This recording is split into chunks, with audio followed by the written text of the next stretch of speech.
We think reading great Christian books is vital for spiritual growth. So we are asking significant Christian leaders which 3 books have changed their lives. Jo Sweeney is the author of 6 non-fiction books and, like everyone else, would one day love to finish that novel in her head. She's the Director of Church Communications at cpo.org.uk and editor of Bible Society's Life Journal. Jo blogs about writing, depression and the spiritual life at joswinney.com. Jo's latest book is Home, The Quest to Belong. I wrote it because I have struggled with that question for quite a long time, and at points even wondered if I'd ever know what it was to be rooted. I've moved around a lot. I've lived in 5 countries and 20 plus houses, but have discovered over latter years that home is possible and it's a need and it's something that God has created us for. So I've written it to help anyone who struggles with a sense of restlessness or placelessness, to help them maybe rethink it so that it becomes a possible idea and a possible place. I read Finding the Will of God by Dr. Bruce Waltke quite early on in my Christian life, probably in my mid-teens, and before I had to make any of those major life decisions that people angst about hearing God's voice on: who I was going to marry, where I was going to live, what job I was going to do. And I'm so glad I did. The subtitle is a kind of provocative one. It's a pagan notion. And his argument really is that God is not hiding his will from us. And through reading it, I was able to have real confidence in trusting my ability to discern God's voice through knowing the Bible, through cultivating godly friendships, through using my own common sense. And it's just provided a really clear pathway for decision making for me through my Christian life.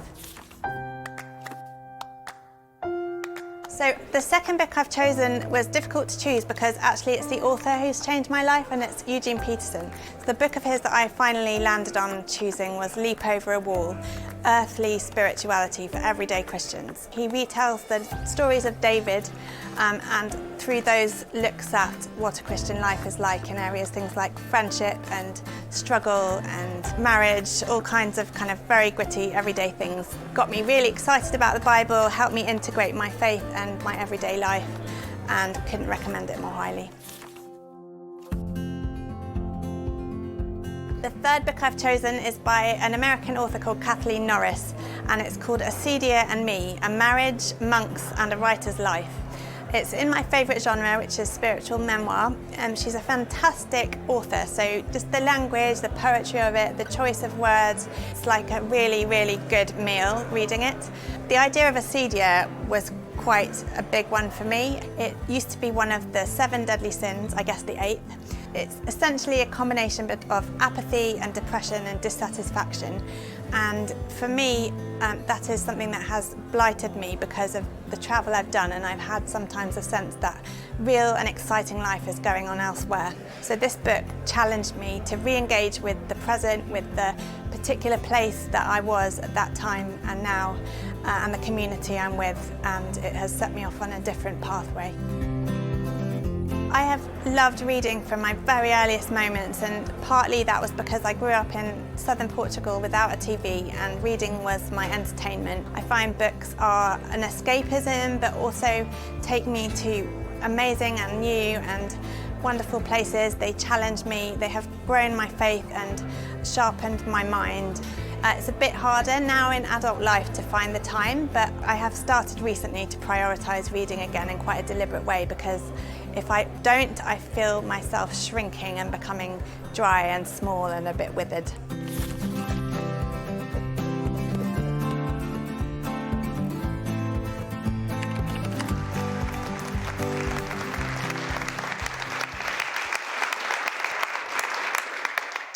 I feel very welcome, thank you. I want to begin by telling you about a man I met who embodies this idea of home that we're going to explore, but might take it slightly too far. Leave you to judge. I thought he was a bit weird in the end. Gary is a taxi driver in Chesterfield, which is a small town near Derby, most famous for its slightly crooked spire. And now Gary. I have probably been in Gary's taxi 3 or 4 times going up for meetings at a place called Cliff College. And I always recognise him because he has a lot of colourful tattoos. And he probably recognised me because I always ask him strange questions. Like this one time I asked him where taxi drivers go to the loo. So now I know. I have never met anyone with such passionate feelings as Gary has for Chesterfield. And we got into this rather surreal conversation this one time when he picked me up and I said the weather was nice there and it wasn't so nice in London that day. Gary has lived his whole life in Chesterfield, and at least 7 generations that he knows of before him have too. He grew up in a house a stone's throw from the hospital he was born in, and he lives now a few streets from there. As we were driving along, he pulled out his phone to show me pictures of the Crooked Spire, which was a bit scary, and I could have seen it by looking out the window. He went on to talk about how he doesn't like to leave it even on holiday, and he gets homesick after a day or two. Well, a few years ago, 2011 I think, he was on holiday in Mallorca, which is quite a long way from Chesterfield, so that was tricky as it was. But then the London riots happened, and Gary had to be back in Chesterfield. You can just imagine him with this kind of visceral kind of angst, and he pulled his whole family away early from their summer holiday back to Chesterfield so that he could be there if they spread north, and he could be there and protect it. Gary's connection to Chesterfield is profound and I think quite rare. Just out of interest, if you're willing, could you put your hand up if you've lived in one place all your life? Is there someone? Wow, see, rare. It's really rare. I find it hard to relate to be honest, Gary's experience. And I have been known to well up when being asked a standard small talk opener, where are you from? If you've met me before for longer than about half an hour, you'll know I do cry quite easily. So maybe that won't be so surprising. From here, I can see about 6 people I have cried on. Most recently, Chris, poor man, didn't see it coming. He was good, actually. He was very pastoral. At times in my life, the idea of home has touched on some deep and really quite painful emotions. Charles Dickens wrote, "Home is a name, a word. It is a strong one. Stronger than magician ever spoke or spirit ever answered to." According to the kitchen appliance makers Bosch, Brits move 8 times on average in their lifetime. I think Bosch was probably hoping that they would buy 8 new fridges, but I've never seen any trouble carrying your fridge with you in your removal van with everything else. In 1990, 154 million people lived in a country that they were not born in. And by 2015, that number was 232 million. So it's on a really steep trajectory upwards. In London schools, there are 300 languages spoken. I don't think I could even name 300 languages, let alone those places that those languages represent. But we aren't just transient in terms of where we live. Jobs, relationships, the environment itself is in flux, and it can be really deeply unsettling. At our church, we've been fundraising for a while, actually quite a long time, to raise money to renovate our church. The carpet is absolutely disgusting, and we had a bishop visit us, and he was saying, "You would not let your carpet at home get like this. This is outrageous, it's disrespectful." He's quite right, it's really, really disgusting carpet. Well, recently, we had the announcement that we had reached our first fundraising target, and the carpet can be ripped up. Well, there was whoops of joy and cheering, and in the midst of all this, I looked down, and my 7-year-old was sobbing her eyes out. She had been banking on us never reaching the fundraising target, and she loves it how it is. She does not want our church to change at all. And my 10-year-old Alexa chunters like a disgruntled pensioner every time we walk past this new block of flats in our neighbourhood because it feels different. There are all kinds of things that can undermine our sense of at-homeness or belonging, sometimes leaving us feeling adrift or even a bit homeless when we might well have somewhere warm and secure to sleep at night. Some water.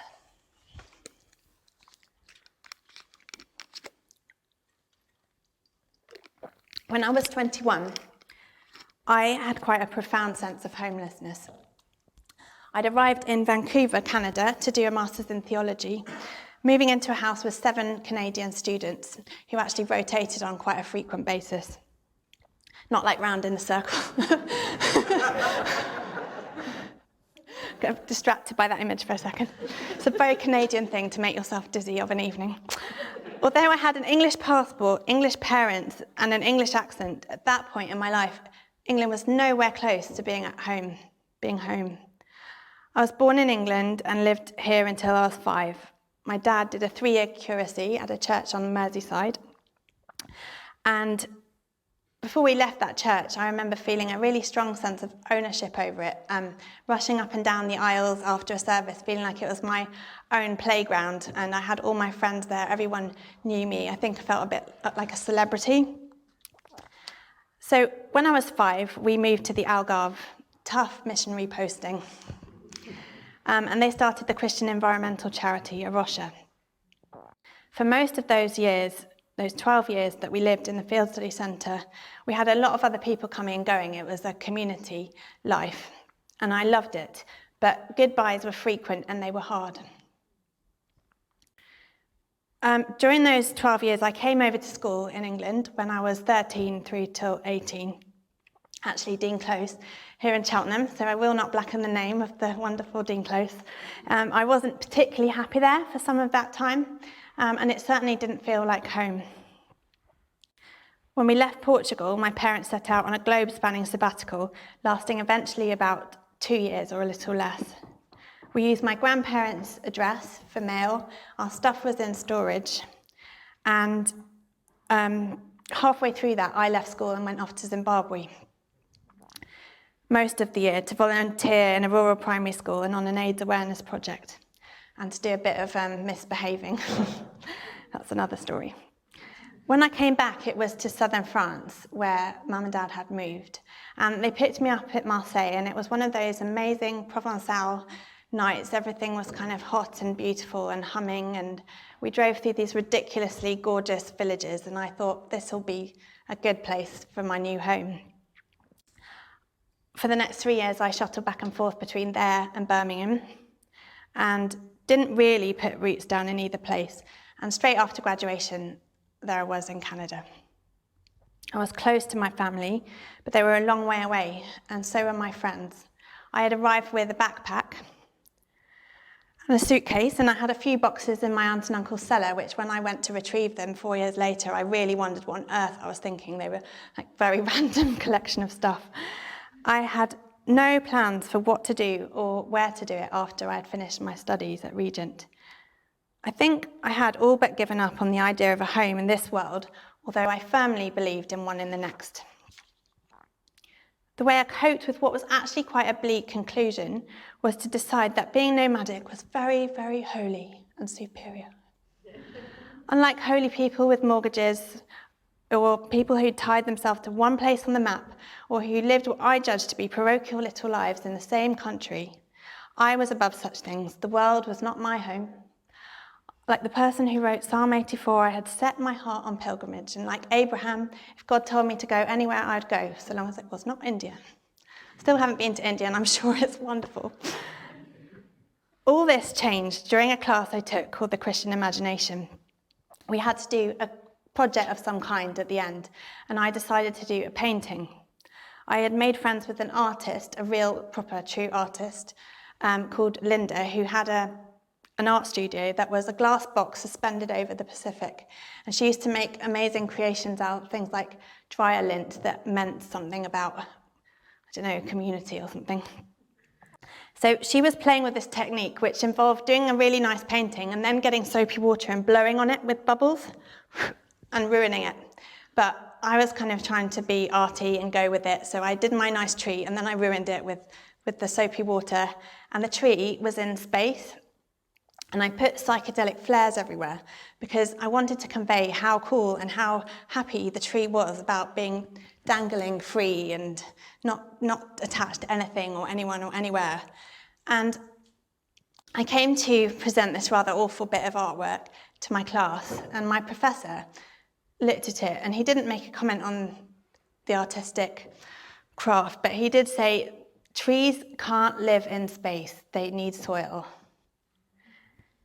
And It was a simple comment, but it hit me right in the gut, and it started me thinking completely differently about this idea of home. I began to rethink the conclusions I'd made about belonging and place and community. One of the most quoted and misapplied verses in the Bible is from Jeremiah 29. You could probably all say it with me because I'm sure you've all had it in cards when you're looking for a new job or if you're buying a new house or something. I know the plans I have for you, declares the Lord. Plans to prosper you and not to harm you. Plans to give you a future and a hope. It features on Christian bookmarks and posters, and it's spoken about as one of God's promises. We take it and we superimpose our dreams and our desires onto this word prosper. But what was God promising through Jeremiah, and who was he promising it to? The verse is actually part of a prophecy given to the Jewish people in exile in Babylon. Most of the population had been forced marched out of the promised land as a direct result of their disobedience and continued worship of false gods. These plans of God would come to fruition, but actually not in the lifetime of most of those listening. What they wanted to hear very badly was, "You're going to go home really soon, day after tomorrow latest." But actually, God was saying something different. The less well-known verses right before these ones are these. "This is what the Lord Almighty, the God of Israel, says to all those I carried into exile from Jerusalem to Babylon. Build houses and settle down. Plant gardens and eat what they produce. Marry and have sons and daughters. Find wives for your sons and give your daughters in marriage so they too may have sons and daughters. Increase in number there, do not decrease. Also seek the peace and prosperity of the city to which I've carried you into exile. Pray to the Lord for it, because if it prospers, you too will prosper. Yes, this is what the Lord Almighty, the God of Israel, says. Do not let the prophets and diviners among you deceive you. Do not listen to the dreams you encourage them to have. They are prophesying lies to you in my name. I have not sent them. This is what the Lord says. When 70 years are completed for Babylon, I will come to you and fulfill my good promise to bring you back to this place. For I know the plans I have for you, declares the Lord, plans to prosper you and not to harm you, to give you a hope and a future." So the message here is settle down, plant gardens, get married, work for the good of the city, even though it's the last place you really actually want to be, and you don't feel that you belong. Make it home. There are so many situations that cause us to question where our place in the world is. Maybe you've got grandchildren living in another country. Maybe you've just moved house, or maybe your marriage is breaking up, or you're not married when you always thought you would be at this time of your life. Maybe there was a time and a place where you knew you belonged, and ever since then you've never felt quite right. Or maybe you've just retired or found yourself out of work or moved to another office. What I want to say and what I want you to hear is that if you're in that place of feeling unsettled and rootless and homesick, don't give up hope of finding home. We're made for belonging. We are made for a safe place to call our own, and home is there to be found for all of us. So I want to finish with 4 things to help in that quest. Firstly, allow God to make his home in you. Revelation 3:20 says, "Here I am, I stand at the door and knock. If anyone hears my voice and opens the door, I will come in and eat with that person and they with me." It's a beautifully domestic picture of doing life together with God. When Jesus is talking through his imminent departure with his friends the night before he's arrested, he tells them that although they wouldn't see him and he's not going to be around physically, the Holy Spirit will be with them, a constant presence, source of peace, security and guidance. When we invest in our relationship with God, as it says in Psalm 1, we have roots into a bedrock that's not going to change. Secondly, cultivate contentment. There's a brilliant book by the team that wrote The Gruffalo and illustrated it called A Squash and a Squeeze. I don't know if anyone knows it. A little old lady is finding her house too small. She has a moan to a wise old man who tells her the solution. Get the biggest mortgage anyone will lend you. Move to a bigger house. You'll have to eat beans in the dark because you won't be able to afford a varied diet or electricity, but at least you'll have a really big, nice house. That's often what we do in real life with dissatisfaction, isn't it? But the wise old man is wise, so he gives her wise advice, if a bit strange. Bring a series of ever larger farmyard animals into your house. Start with a chicken and progress to a cow.